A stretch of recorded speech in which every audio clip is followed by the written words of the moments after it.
សួស្តីប្រិយមិត្តអ្នកស្ដាប់ជាទីគោរពស្រឡាញ់រាប់អានថ្ងៃនេះនាងខ្ញុំមានប្រធានបទមួយដែលមានចំណងជើងថាចាំខ្លួនឯងបានទេដកស្រង់ចេញពីសៀវភៅម្នាក់ឯងតែមិនឯកាដែលនិពន្ធដោយបងប្រុសសុច័ន្ទផលសូមអញ្ជើញសន្ដាប់ដូចតទៅមានអ្វីម្យ៉ាងតែងតែនៅក្បែរឬដើរតាមខ្ញុំគ្រប់ពេលវេលាពេលខ្លះខ្ញុំក៏និយាយម្នាក់ឯងថាខ្ញុំមិនឯកាទេតើម្នាក់នោះជាអ្នកណា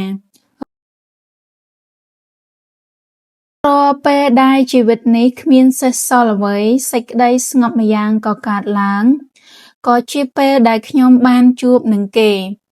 ពិតមែនហើយគេតែងតែបង្ហាញខ្លួននៅគ្រប់ពេលដែលខ្ញុំអត់មានអ្វីជាទីពឹងខ្ញុំហាក់ដូចជាកើតឡើងដោយអាស្រ័យនឹងម្នាក់នោះក៏ប៉ុន្តែចិត្តគំនិតដែលដើរតួជាអ្នកស្វែងរកសុភមង្គលក្នុងโลกនេះចេះតែព្យាយាមអូសទាញខ្ញុំឲ្យឃ្លាតឆ្ងាយអំពីគេទោះជាយ៉ាងណាក្តីសុខនិងទុក្ខនៅក្នុងโลกនេះគ្រាន់តែជាសុបិនព្រោះពួកវាកើតឡើងហើយក៏រលាយបាត់ទៅវិញប៉ុន្តែក្តីស្ងប់នោះមិនដែលប្រែប្រួលឡើយហើយក៏តែងតែនៅរងចាំអោបក្រសោបជីវិតដ៏ឯកាមួយនេះជានិច្ច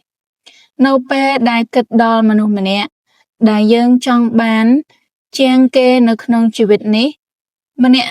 មនុស្សម្នាក់ដែលចូលមកបំពេញនៅរាល់ចំណុចខ្វះចន្លោះនៅក្នុងជីវិត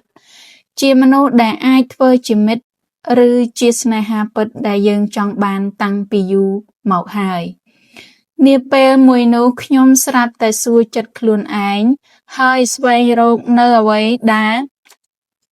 ចិត្តត្រូវការបំផុតពោលប្រសិនបើខ្ញុំអាចបង្កើតវាបានតើខ្ញុំនឹងបង្កើតរបស់នោះយ៉ាងដូចម្តេចហើយអ្វីដែលធ្វើឲ្យខ្ញុំភ្ញាក់ផ្អើលគឺខ្ញុំស្រាប់តែបង្កើតខ្លួនឯងពុទ្ធោអើយតាមពិតមនុស្សដែលខ្ញុំខំប្រឹងតាមរកគឺជាខ្ញុំខ្លួនឯងទេតាអ្នកណាខ្លះធ្លាប់ជួបអារម្មណ៍មួយនេះវាពិសេសណាស់វាធ្វើឲ្យជាសះស្បើយនៅជំងឺផ្លូវចិត្តត្បិតបានប្រទះនឹងចម្លើយសំខាន់របស់ជីវិតរួចក៏មិនចាំបាច់កុហកគេឯងថាយើងស្រឡាញ់អ្នកណាខ្លាំងជាងខ្លួនឯងទៀតដែរព្រោះបើទោះជាយើងមានអ្នកណាក៏ដោយក៏បេះដូងយើងនៅតែឯកាប្រសិនបើយើងខ្វះវត្តមានរបស់ខ្លួនឯងមិនខុសនោះទេគឺពិតជាដូចគេនិយាយថាស្នេហាពិតរបស់អ្នកគឺជាអ្នកលួងស្នេហាពិតរបស់អ្នកជាអ្នកខ្លួនឯង